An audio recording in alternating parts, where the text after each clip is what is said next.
गंबड़ मां ख़बर ॾींदा हलूं त गंबड़ जे हाजी मोहल्ला में 6 ॾींहं अॻु हथियारनि जे ज़ोर ते घर मां अगवा थी वियल नौजवान छोकिरी काइनात वल्द गुलशेर जोगी खे पुलिस 6 ॾींहं गुज़रण बावजूद बाज़ियाब न कराए सघी आहे, जंहिं ते वारसनि ऐं जोगी बिरादरी में तहावरी सूरतहाल पखड़ियल आहे। इन सिलसिले में अगवा थी वियल छोकिरी जे वारसनि गुलशेर जोगी, हमीद जोगी ऐं ॿियनि जो चवणु आहे त जवाबदार वकील वल्द भागल ॼामड़ो ऐं ॿिया 6 ॾींहं अॻु असांजी नौजवान छोकिरी काइनात जोगी खे हथियारनि जे ज़ोर ते घर मां अगवा करे विया आहिनि, पर पुलिस रुगो बाज़ियाबी जा कूड़ा आसरा ॾींदी पई अचे। हिननि वधीक चयो त जवाबदारनि असांखे मुख़्तलिफ़ तरीक़नि सां हरासा ऐं धमकियूं ॾियनि था पिया।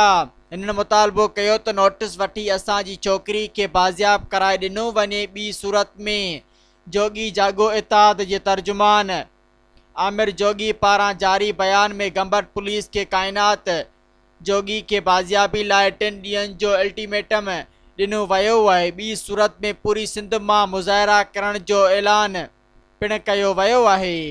सब्सक्राइब कयो अवामी न्यूज़ HD खे ऐं ताज़ा तरीन ख़बरुनि लाइ ॾिसंदा रहो अवामी न्यूज़ HD।